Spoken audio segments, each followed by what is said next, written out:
अलैंगिक प्रजनन के द्वारा जो जीव से नया जीव बनता है, ये नया जीव जो है आकारिकी रूप से और आनुवंशिकी रूप से मातृजीव अर्थात जनक जीव के जो है समान होता है, जिसे मैंने एक शब्द का प्रयोग किया था जिसे क्लोन कहते हैं। क्या कहते हैं? क्लोन। अर्थात अलैंगिक प्रजनन की क्रिया में जब जनक जीव से संतति जीव का निर्माण होता है, तो ये संतति जीव जो होता है आकारिकी रूप से और आनुवंशिकी रूप से जनक जीव के समान होता है, और उसी को हम लोग क्या कहते हैं? क्लोन।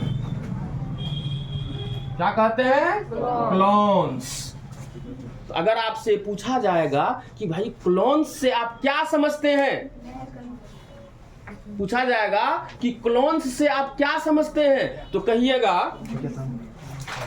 कि अलैंगिक प्रजनन में जब जीव से नया जीव का निर्माण होता है, तो नया जीव जो है आकारिकी और आनुवंशिकी दोनों ही रूप से जो है जनक जीव के समान होता है, जनक जीव के समान होता है, जिसे क्या कहते हैं? क्लोन्स कहते हैं, जिसे मैंने इससे पहले क्लास में आप लोग को क्लोन्स को परिभाषित करके दिया था। और आज आप लोग, अब इससे आगे हम लोग बढ़ रहे हैं, तो ट्रिपल स्टार में वाइटल पॉइंट, जोरदार पॉइंट में आप लोग लिखेंगे इसको।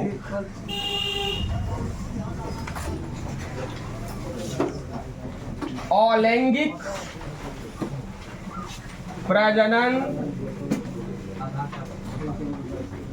के द्वारा उत्पन्न प्रत्येक व्यक्ति को,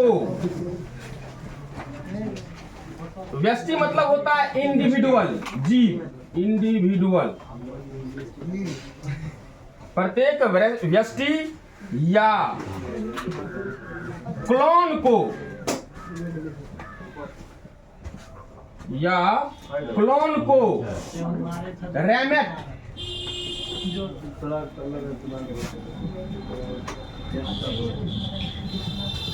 रैमेट भी कहते हैं।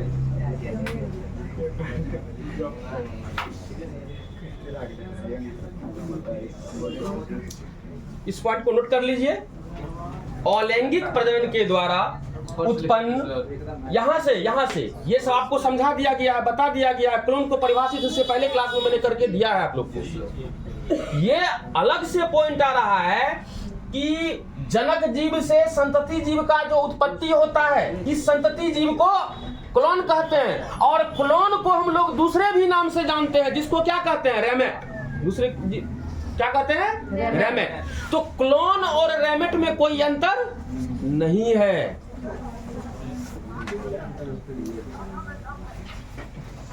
लिख लिए इसको।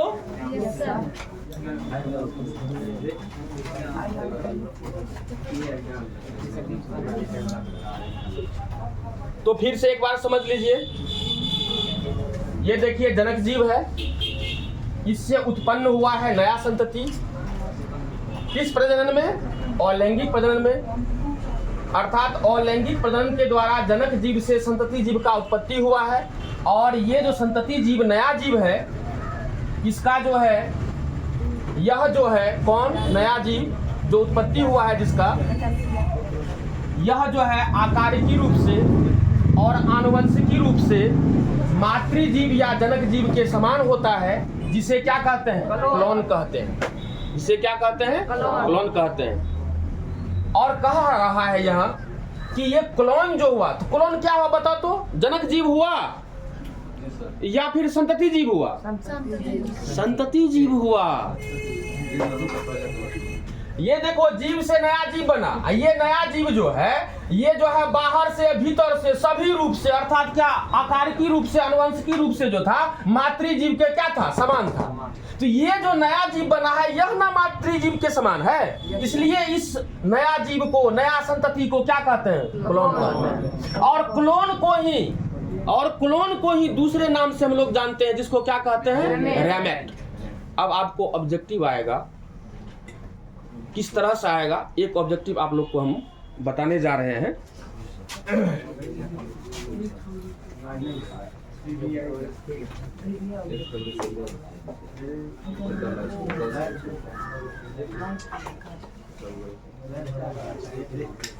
यहां देखिए, इस तरह से आपको क्वेश्चन आएगा।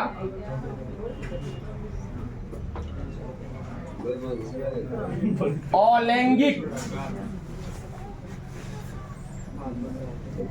प्रजनन के द्वारा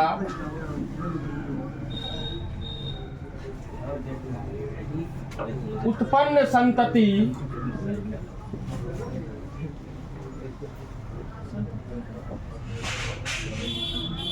आकारिकी रूप से और आनुवंशिकी रूप से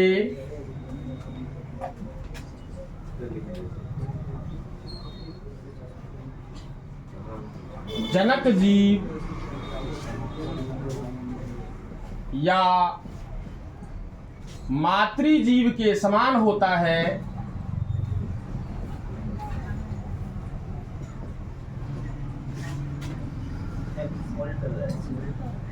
कहलाता है।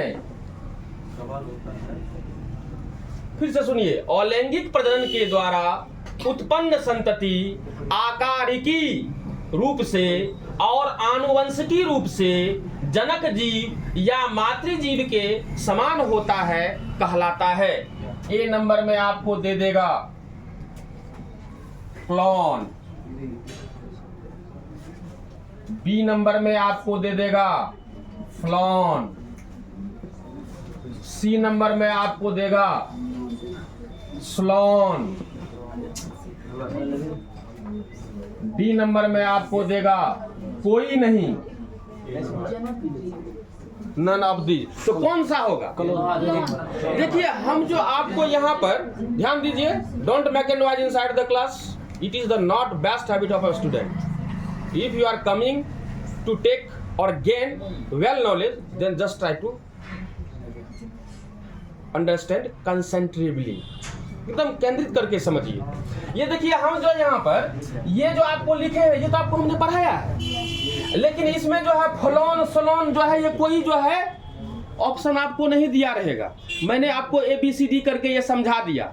तो आप अगर जान रहे हैं कि अलैंगिक प्रजनन के द्वारा जो जीव उत्पन्न होता है, उस जीव का जो है बाहरी लक्षण, भीतरी लक्षण, अर्थात कि आकारिकी रूप से और आनुवंशिकी रूप से जो है वह नया जीव जो होता है मातृजीव के समान होता है, जिसे क्या कहते हैं? क्लोन कहते हैं। तो नहीं चुन लीजिएगा, what is the right answer of this question?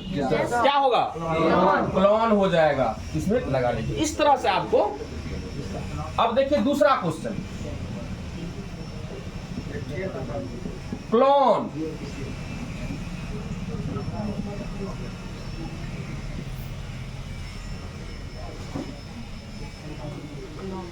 के नाम से जाना जाता है, के नाम से भी जाना जाता है।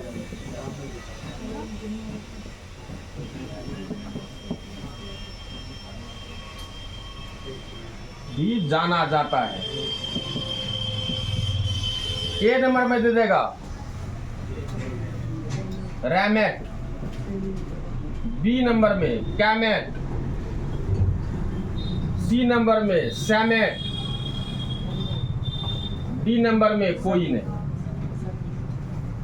चूंकि हमने यहां पर लिखा है अलैंगिक प्रजनन के द्वारा उत्पन्न प्रत्येक व्यष्टि, व्यष्टि मतलब क्या था? जीव, या क्लोन को रैमेट भी कहते हैं। तो बताइए, तो क्लोन को क्या कहते हैं? रैमेट। तो राइट आंसर क्या होगा? रैमेट। इस तरह से आपको क्वेश्चन आएगा, डेविएट नहीं होना है, विचलन नहीं होना चाहिए। आप लोग को सही आंसर सिलेक्ट कर लेना है। नीचे का मिटा है? Yes sir. ये तो इससे पहले जो क्लास हुई, क्लोन की बात हुई थी, और क्लोन को हम लोग दूसरे नाम से भी जानते हैं और उसको रैमेट कहते हैं। क्लोन और रैमेट में कोई अंतर नहीं है। तो आप जानिए, जो क्लोन है वही रैमेट है, जो रैमेट है वही क्लोन है। यहां तक में किसी को परेशानी है? नहीं है। अब जो है, इसके बाद जो है हम लोग सबसे पहले जानिए प्रजनन को मैंने परिभाषित किया था। प्रजनन को फिर दो भाग में बांटा था। कौन कौन सा? अलैंगिक प्रजनन, लैंगिक प्रजनन। लैंगिक प्रजनन को मैंने शुरुआत किया और अलैंगिक प्रजनन को मैंने शुरुआत किया और अलैंगिक प्रजनन को मैंने परिभाषित किया। अलैंगिक प्रजनन के द्वारा जो उत्पन्न होता है संतति उसको क्लोन या रेमेट कहा जाता है। यहां तक हम लोग समझ चुके हैं। अब देखिए, प्रजनन दो प्रकार का हुआ, अलैंगिक प्रजनन, लैंगिक प्रजनन। अब कहता है कि अलैंगिक प्रजनन जो होता है, कौन प्रजनन? अलैंगिक प्रजनन जो होता है यह विभिन्न विधियों द्वारा होता है। अच्छा बताओ, अलैंगिक प्रजनन होगा तो जीव से नया जीव उत्पन्न होगा ना? तो वही कह रहा है कि अलैंगिक प्रजनन की क्रिया जो होती है वह विभिन्न विधियों द्वारा होता है। अब बात उठता है वह विभिन्न विधि कौन कौन सा है ना? तो आप लोग हेडिंग दीजिए अलैंगिक प्रजनन।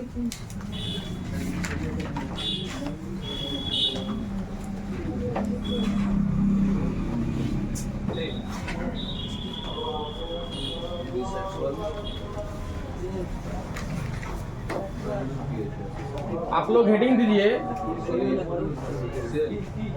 अलैंगिक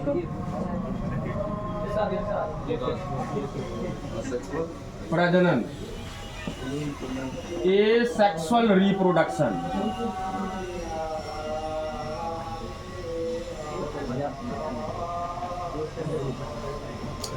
और इसमें लिखिएगा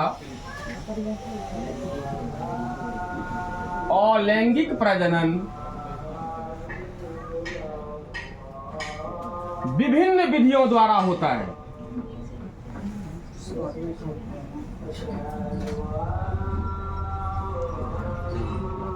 विभिन्न विधियों द्वारा होता है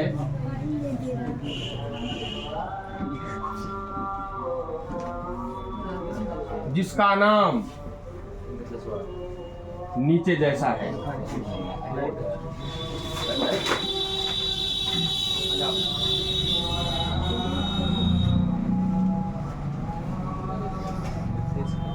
ठीक है, यहां ध्यान दीजिए। अलैंगिक प्रजनन जो होता है इसमें हमने सबसे पहले बताया अलैंगिक प्रजनन में मेल फीमेल भाग नहीं लेता है, नर युग्मक और मादा युग्मक का संलयन नहीं होता है, युग्मनज का निर्माण नहीं होता है, युग्मनज का निर्माण नहीं होता है। तो अलैंगिक प्रजनन जो विभिन्न विधियों द्वारा होता है तो वह कौन कौन सा विधि है, इस चीज को हम लोगों को जानना है। तो आप इसमें लिखिएगा, पहला विधि जो होता है विखंडन, इसको हम लोग कहते हैं फीजन। दूसरा जो विधि होता है उसको हम लोग कहते हैं मुकुलन।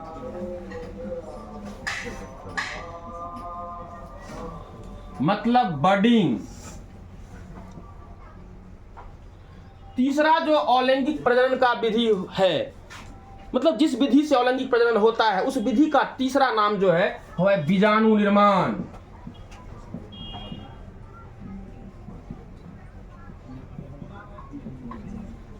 इसको हम लोग कहते हैं एस्पोरुलेशन।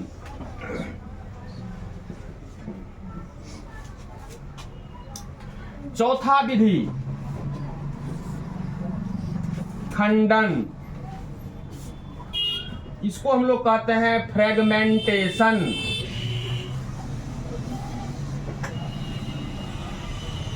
फ्रेगमेंटेशन। पांचवा विधि जो है उसको कहते हैं पुनरुद्भवन।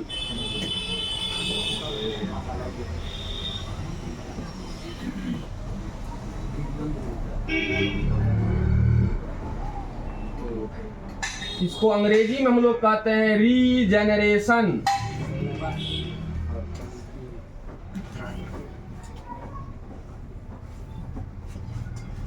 और छठा प्रकार जो है जिस विधि से अलैंगिक प्रजनन की क्रिया होती है उसका नाम है कायिक प्रजनन।